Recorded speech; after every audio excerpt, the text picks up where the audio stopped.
Well, even after the White House Press Secretary Sarah Sanders insisted the president's use of the phrase breeding concept in a tweet about sanctuary cities was not coded racial language, well, it remains unconvinced. What does breeding mean to this president? Because when you think of breeding, you think of animals breeding, populating. I'm not going to begin to think what you think. Certainly, I think that it can mean a lot of things to a lot of people, but the president is talking about a growing problem. One reason people may have a hard time buying it is because it's just the latest in a number of comments which seem to set a pattern here. Before this latest excuse goes down the memory hole, as they so often do, let's put it in context and talk about it and why it's so unprecedented and damaging. Long before throwing his hat into the ring for president, Trump spent years suggesting that the nation's first black president was born in Kenya and not an American citizen, denigrating the first African-American president. If you're waiting for an apology, I hope you haven't been holding your breath. Does that mean that he's willing to apologize for birtherism claims that he called on for years? I think the president has made plenty of comments on that front. In fact, even after the president was forced to recant his birther theory, which he did very begrudgingly, there have been reports he still believes it. After NFL players began following the example of Colin Kaepernick kneeling during the national anthem to protest a number of unarmed black Americans being killed by police, the president said this. Wouldn't you love to see one of these NFL owners, when somebody disrespects our flag, to say, get that son of a bitch off the field right now, out, he's fired. He's fired! Again, Press Secretary Sarah Sanders tried to clarify. You're missing the entire purpose of the message. He's emphasizing something that should be unifying. Celebrating and promoting patriotism in our country is something that should bring everybody together. So he wasn't trashing the players for using their free speech rights.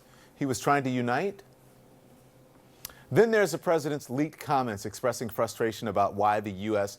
keeps admitting people from S-hole countries, listing a continent and countries with major black and brown people and not more people from places like Norway.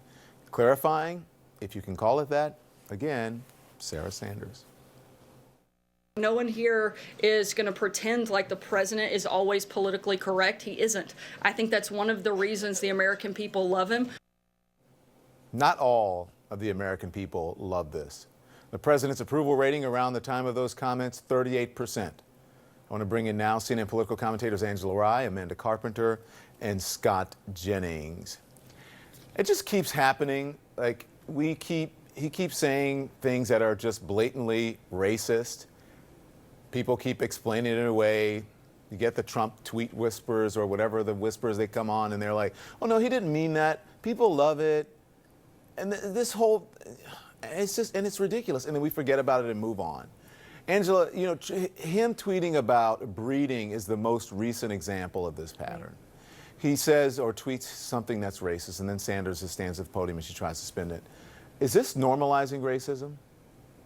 I think the moment Donald Trump became the Republican nominee, they agreed to normalize racism. They are eons beyond where they were in 2012 when they decided to issue a GOP autopsy report studying, right, how they can engage with communities of color and women and millennials better.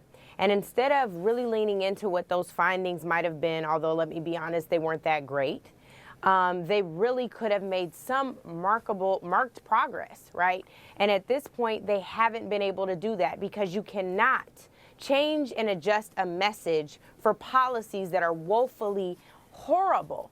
Whether we're talking about the war on drugs, which right now we're in war on drugs 2.0 under Donald Trump, but there was a war on drugs before Donald Trump that existed with Ronald Reagan. And so you have to at some point say, just as Harry Reid said it best, Donald Trump is the Republican Party's Frankenstein. They have to own this. This is their problem that they helped to create. And the very fact, Amanda, you can roll your eyes, but the reality of it is. Okay, but you are ignoring all Republicans have done all that they could. Okay, one at a time, one at a time. But I am. And I'm just at the Finish comment. your point. I just know that I will, and I don't need your permission to do that, okay? So here's the bottom line. Here we go. Speaker Ryan, yes, we're just getting started, honey. Speaker Ryan is someone who now is leaving because he would rather run away from a problem that he helped to create with his silence and his cowardice instead of standing up for what is right to do, not only in this country, for people of color, for women, for young people, for disabled people. It's been time for them to stand up. Go ahead, Amanda. Here is what is so frustrating. There are very political types on the left who will do anything they can to lump any Republican, marry them to Trump. People like me who at every opportunity have tried to speak out against his bigotry, against his terrible comments, who supported people like a Ted Cruz at the convention who tried to stop him or at least get a roll call vote at that nomination. And so what has happened is that good people are just leaving. You want them to stay and fight. You will berate people like Paul Ryan because they didn't fight hard enough, when all that does is make it so that only the Trumpiest Trump people are controlling the White House. You say every Republican is a racist because, you know, the war on drugs, or insert whatever policy there is. That's what it always gets back to. And so, yes, I take responsibility for what my party did to create Trump, but when are the liberals going to do that? What's the question? Liberals going to do what? What Republican is acceptable to you? Paul Ryan's not good enough. But Amanda, Mitt Romney's probably not good enough. Bob Corker's probably not good enough. But here's the thing, who Amanda, would be a worthy Republican opposition partner Amanda, for you you know today? what's so Name interesting is there's this very country saying in the South. They say a hit dog will holler. And what's so interesting is you're somebody who I would have never lumped in with these folks, right? I'm talking about Republican leadership. When you say they, so then you're not going to let me finish. But the they is, I was talking about elected Republican candidates in the Republican Party. I'm talking about the way that your party treated Michael Steele, someone who came Angela, up with Angela, hold on. We're talking about now, and listen, and that's fine, but no one is to the degree that Donald Trump has said things and put things out there in terms of race, and I don't know any other Republican that I can. I'm not talking. That's what I'm saying. I'm talking about people who allowed it to happen, right? Like she just brought up Ted Cruz, which Amanda is a great point. You are being more courageous than Ted Cruz. I never came after you. Well, you're someone who I respect. You have been very consistent. You know Ted Cruz hasn't. Let's just be honest. I have former bosses who I'm ride or die for. Let her but respond. He's not been any courageous example of how to stand up to Donald Trump. Let's be honest. Go ahead, Amanda. Well, I would say a part of that problem, and listen, I didn't like the piece that Ted Cruz wrote for Donald Trump in Time magazine, but you had people who were willing to take it to the convention. And when people were doing things like that, you said, not you. A lot of people, what a jerk. He went to the party, drank the wine, and peed on the carpet. We're saying things like that. And so when you have Republicans who are trying to stand up and hold the line, and all they get told is that you're not acting the right way, you're not fighting hard enough, eventually people just throw up their hands and leave. Yeah. Okay, Scott, we'll get you on the other side of the break. We'll be right back. All right, so we're back now. Ansel Rye, Amanda Carpenter, and Scott Jennings. So, Scott, they were talking about the people who's standing up in the Republican Party, and it appears, I'm not sure, just from my estimation, only the people who are leaving are standing up against, Trump, the Trump regime, or Trump's racist statements.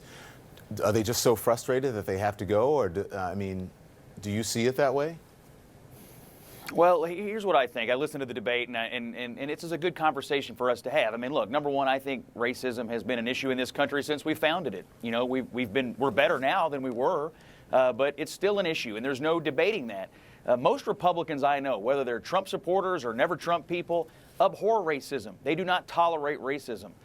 So I reject the premise that because a Republican supports Donald Trump or a Republican is a Republican, that they must be a racist or that they're supporting racist policies. I don't personally believe Donald Trump is a racist. Now, I also think he's made mistakes in this area, and I don't think he's done as good of a job as he can do, or as we should expect the president to do at times, to set the standard for not tolerating this kind of language in this country. I spoke out against what he did on Charlottesville, for instance. He could have done better. We can always do better. I think politicians in both parties don't you feel like the bar is so low? And so I want to see improvement out of everybody, including the president. Okay, Scott, let's talk here. You think the bar is so low? How can you say you don't think this president is a racist, given all the evidence? And I don't come at that lightly. And I've called the president racist before. every single bit of evidence is that he is. So then if he's not, then what kind of person says the stuff that he says? I would hate to see like someone who is, what does a real racist do then? If he's not one. Calling someone a racist, and look, I respect your opinion to come to that judgment, and I'm not going to sit here and say you're right or you're wrong. I'm going to tell you what my opinion is and the judgment that I've come to. I don't believe the man is a racist. I believe the man has said insensitive things about race. I think to label someone a racist in this country is one of the harshest things you can say. And I do not personally want to What about label when it's Donald true, Trump Scott? or a racist because I don't believe it. But again, I think he could improve in his language in this area. I do agree with you on that. Go ahead, Amanda. What do you think of that? Well, I mean, I agree with Scott. I think it's really hard to call anyone out not a racist. I do think it's one of three possibilities. I think he is, he wants people to think he is, or he doesn't care. I think he dances with the racist strains of the alt-right to this day, has all through the election. And all three of those possibilities I laid out are equally bad. I just think it's very hard without knowing exactly what's in someone's heart to say, yes, you're a racist, but yes, I will judge you by your words. And the fact that he has not done better, tells me a lot. And, it's a terrible thing. I don't know where we go from here. But Angela, I mean, do we ever know what's really in someone's heart? Don't you only judge people through their actions, through their words, through what they do? And you don't know. I can't read someone's heart. I can't read someone's mind. Well, we can read Donald Trump's actions long before he was in the White House. You already played a clip about him having to at least reverse course on birtherism. But long before that, there was the Central Park 5 and the 3 full-page ads he took out in New York papers, accusing 5 young boys of rape that they didn't commit, and then calling for the death penalty. We have the Department of Justice housing discriminations lawsuit, and here we are 50 years after the Fair Housing Act. I would just question, if you don't judge a tree by the fruit it bears, then what do you judge a tree by? If it's a lemon tree and it's producing lemons, I promise you, it's a lemon tree. And Well, I don't understand. I understand that in a day and age where it's so funny because folks on the right want to say, oh, well, this political correctness thing. But the only time you hear folks on the right get politically correct is when it comes to calling someone for what they are and for what they've done. If Donald Trump is not a racist, he is certainly pushing forth racist language. He is certainly pushing forth racially adverse policies. And at some point, we have to call it for what it is. Well, I think racism. there is agreement that he does seek to inflame racial tensions for political benefit. I mean, I think that is without a doubt. It plays out again and again. Angela, as you pointed out, he's doing it in the papers when he was a businessman to build up his name in New York City. He continues to do it to this day. And we can debate about whether he's a racist, or we as a people can just reject the effect of what he's doing outright. And I think that would get us a lot further. I think that is a position of privilege, Amanda, and I really appreciate you saying Angela, that. No, you have no idea where I'm You're telling going. me I come from a place of privilege on that No, statement? that statement is absolutely privileged. And what I was getting ready to say is that at some point we have to understand, right, that this country was built upon systemic oppression. Scott just raised the same point. So we can say all of that, but we also have to understand the consequences of being in a position of power and also being a bigot and a racist. Sure, I am trying my best to find thing we have agreement, and I'm getting privilege thrown in my face. That's really That stunning. was it. Yeah, I'm look, sorry that think you took it in that way. I was just saying Amanda, it's a position And of you don't know privilege. anything about where I'm from, by the way. Amanda has a great talking point about here. where you're Look, from. I was one of the talking about things. the statement, Go ahead, Amanda. Scott. Go ahead, Scott. One of the things that is absolutely true, Donald Trump inherited a country that was more divided than it was when Barack Obama took office. And that was a failure of everyone in the political system for us to not do better on race relations while Barack Obama was the president. That doesn't excuse anything he's doing now.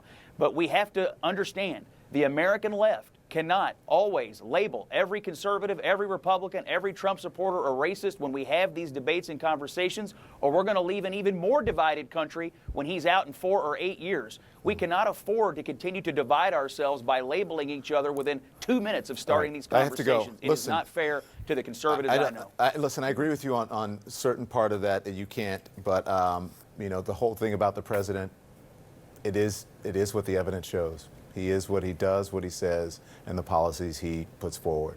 Okay, fascinating conversation. I wish we can go longer, but we can't. Sorry. Thank you, guys. We'll be right back.